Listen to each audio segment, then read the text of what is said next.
Come on, hold your daughter and look at her face. The day after I gave birth at 40, I showed our baby to my beloved husband. He must have been eagerly waiting for this moment. The emotional first meeting of father and child.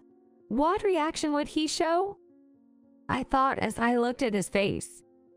3 seconds after he smiled and peered at our daughter, he suddenly turned pale and froze.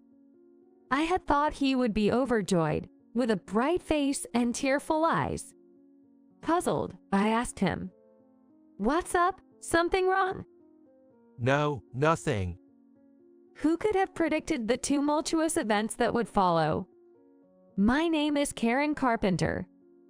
I'm a 40-year-old working mom with a full-time job. After graduating from college, I landed a job at my first-choice company. Since then, I've been dedicated to my career. In my 20s, I was in a long-term relationship, but it ended after I discovered his infidelity. After that, I threw myself even more into my work and was the first among my peers to get promoted. By the time I was around 30, all my friends were getting married and having kids. I felt like an outsider, congratulating them somewhat distantly. Since then, I've resigned myself to the idea that marriage and children were not in the cards for me. I've been single ever since. After being promoted to department manager at 37, work became even busy, leaving no room for romance. During this time, a younger colleague I was fond of, Tyler Perry, said to me, "Karen, I know you're busy with work, but maybe it's time to think about your own happiness." Tyler was about 35 then. He already had a family and was known in the company as a dedicated dad. I envy you, Tyler, for having a lovely family, but at my age, love isn't exactly easy to come by. Then Tyler, with a serious look, said, "Karen, why don't you meet someone I know? He's a senior from college, a really nice guy, and he's single. I just have a feeling you two would hit it off." "What? You don't have to go through all that trouble for me." "No, I'm not just being nice. I just thought you and he might get along. If you're up for it, maybe the three of us could go out for drinks sometime." Convinced by Tyler's enthusiastic, "He's really a great guy," I found myself nodding in agreement. After a while, Tyler set up a time for the three of us to go out for drinks. Nice to meet you. I'm John Carpenter. The man who appeared was soft-spoken and seemed kind. We introduced ourselves and started drinking together. The conversation went better than expected. Tyler and John were in the same tennis club in college and seemed to be close. They shared similar tastes in food and hobbies and quickly became good friends despite the age difference. After graduating, John became a government worker, while Tyler joined his current company. They still met up occasionally for meals. Tyler often mentioned he had a respected female boss. Curious, I asked John, maybe impolitely, "Why have you stayed single until now?" Well, I had someone I thought of marrying in my 20s, but it ended after her infidelity. I've been somewhat wary of love since then. What? That's actually true for me too. I never expected we'd have this in common. We looked at each other and shared a wry smile. Later, John and I exchanged contact information. After meeting a few times, we started dating. Tyler was thrilled to hear about it. Always kind and sincere, my relationship with John was going well. But as we continued dating, I started to wonder about something odd.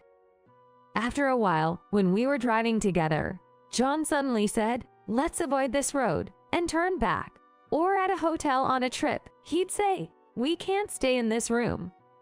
Such incidents kept happening, and finally, I asked John the reason. He hesitantly replied, Actually, I have what you might call a sixth sense. I was speechless. Honestly, I had never believed in ghosts, and I never expected John to say something like that. You might not believe it, but, for example, Karen, your guardian spirit, is an elderly woman. What?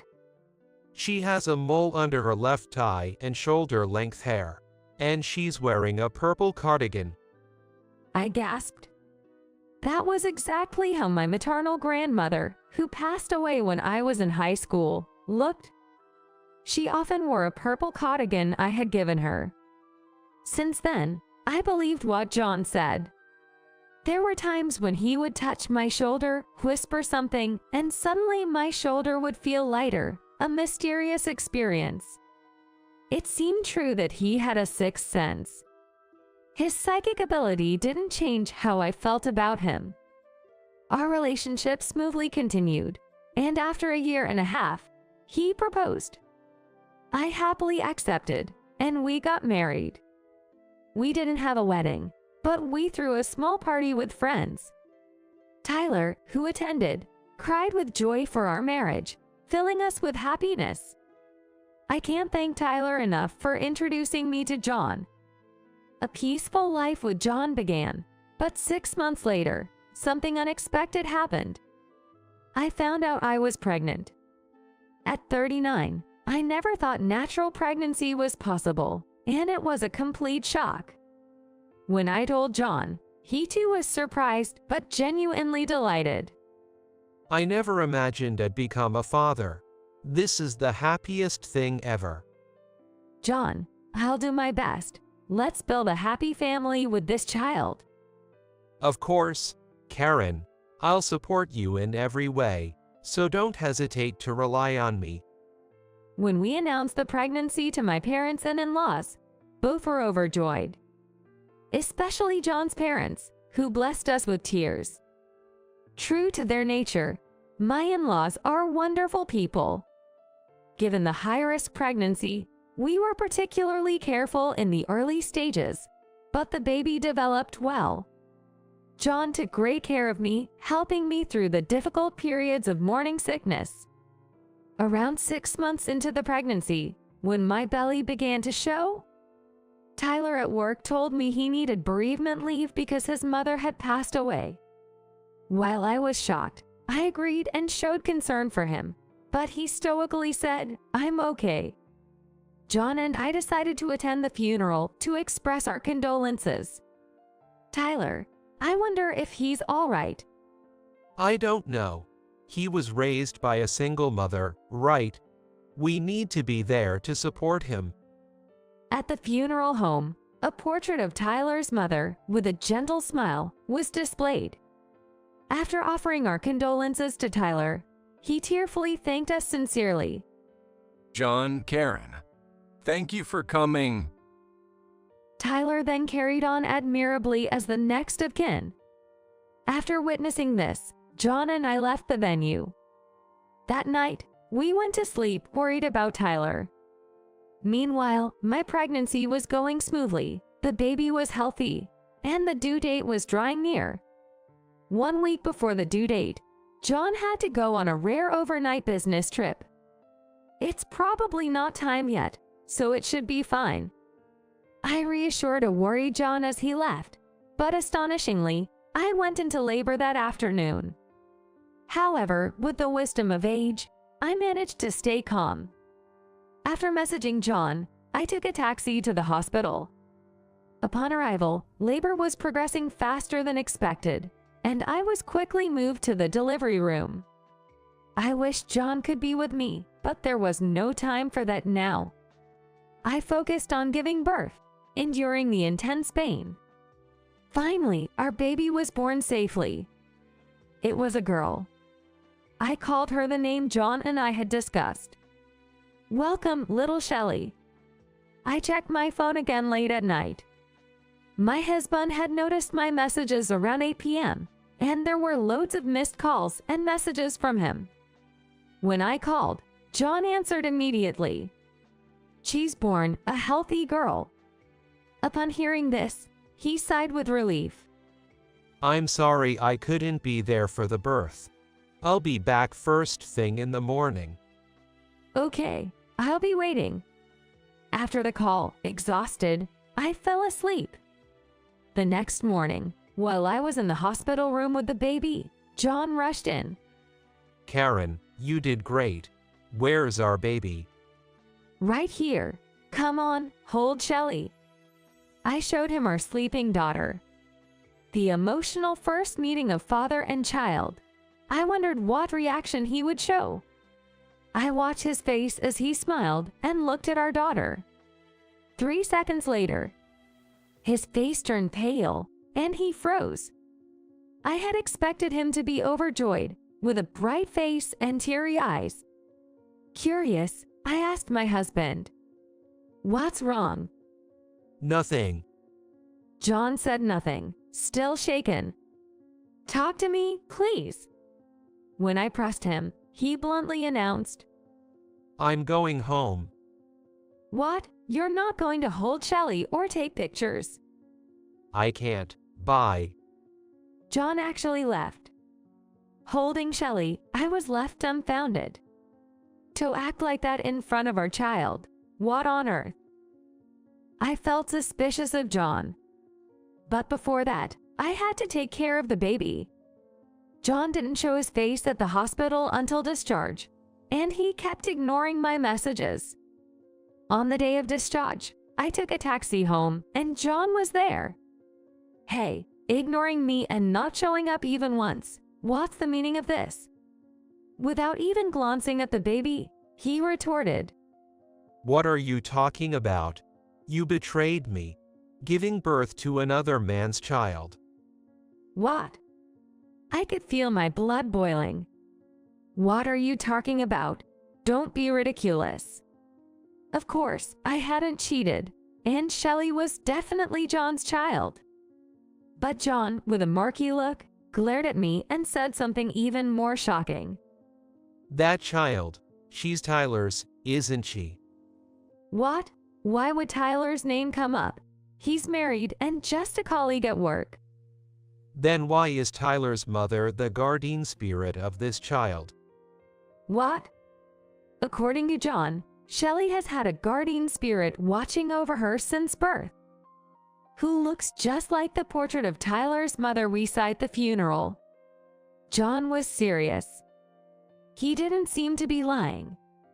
Why would Tyler's mom be the guardian spirit of Shelly, who's unrelated? So, the only explanation is that you cheated and Shelly is Tyler's child, right? Wait a minute. This doesn't make sense. I'm going to call Tyler here right now. I'll make him confess. John started calling with a furious tone. Eventually, Tyler arrived at our house. I explained the situation to him, but even he, aware of John's psychic abilities, was baffled. No matter how much he was pressed, there was nothing between Tyler and me. There was no affair to confess to. Then John, frustrated, said, We're getting nowhere. The only option is to do a DNA test. If that's what it takes for you to be convinced, John, I'll cooperate. Thus, Tyler provided a sample, and a paternity test with Shelly was arranged. With scientific proof from the DNA test, I thought he would be convinced. So I agreed to it. However, I requested not only a paternity test between Tyler and Shelly, but also between John and Shelly. For the 3 weeks until the results came, John barely spoke to me and didn't try to touch Shelly. It was heartbreaking, but I endured, thinking it was just until the DNA results clarified everything. After 3 weeks, the results finally arrived. John, Tyler, and I checked them together. While John opened the envelope, all I hoped for was that he would see the results and feel reassured. But as John pulled out a sheet of paper, he turned red with anger and started yelling. See, our results show a biological relation between the baby and Tyler. What? Tyler and I exclaimed in unison and looked at the report. Indeed, it stated there was a biological relation between Tyler and Shelly. What does this mean? Shelly is supposed to be John's child. I was completely confused. It was no wonder I was perceived as a traitor. John, yelling at Tyler, was about to get violent. It was a total chaos. Then it hit me, and I pulled out another sheet of paper from the envelope. John, look at this. It was the DNA report between my husband and Shelley. The result was... What's this? Probability of parentage, 99.999%. John murmured softly. I said tearfully, yes, look closely. Tyler's result shows a biological relationship, but the matching rate is low. John, it's clearly proven here that you are Shelley's parent. What? The three of us compared the two reports. Clearly, Shelley was John's child. Yet, there was also a biological relationship with Tyler. What does this mean? Could it be that John and I are related? Tyler muttered, pale-faced. That made sense when you thought about it. John had his biological parents. Meanwhile, Tyler's only mother had just passed away. To unravel this mystery, we had no choice but to ask John's parents. We immediately went to my in-laws' house with Shelley. The sudden visit surprised my in-laws. When we explained everything, they welcomed us with serious faces. Dad, Mom, what on earth is going on here? If you know something, please tell us. At my husband's plea, my father-in-law answered, John, you saw the family certificate when we got married, right? Did you ever really look at it? I was so caught up in the marriage, I didn't pay much attention. Then my mother-in-law, with a wry smile, quietly said, We thought we'd tell you when you noticed. John, you are adopted. What? Eventually, my in-laws began to explain. There was no doubt that John and Tyler were brothers. John's biological parents had divorced while pregnant with their second child, Tyler, when John was 2 years old. The details of the divorce and its reasons were unclear, but it seemed the biological father took John, while the biological mother took Tyler. Soon after the separation, the biological father died in a car accident. It seemed impossible to contact the biological mother. That's when my childless in-laws adopted John. They raised him as their own ever since. Can it be? That's unbelievable. To the shaken John and Tyler, my father-in-law said kindly, Your real mother must have always cared for John. That's why she's been protecting Shelley as a guardian spirit.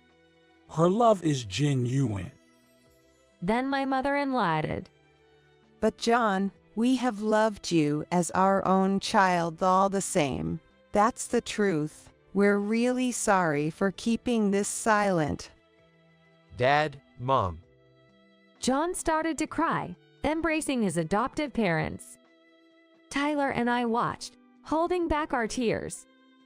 John and Tyler, now known to be long-lost brothers, initially felt awkward but gradually became closer than before. John apologized repeatedly for doubting me, and he became very affectionate toward Shelley, so I decided to let bygones be bygones. Tyler also grew fond of his niece, and we started meeting as a family. Later, my husband said, The real parents for me are the ones who raised me, but I'm also grateful to my biological mother who's protecting Shelley. After all, she led me to my irreplaceable brother. We plan to visit Tyler's mother's grave soon. I want to thank her for bringing my husband, brother-in-law, and Shelley into my life. We want to continue living happily as a close-knit family.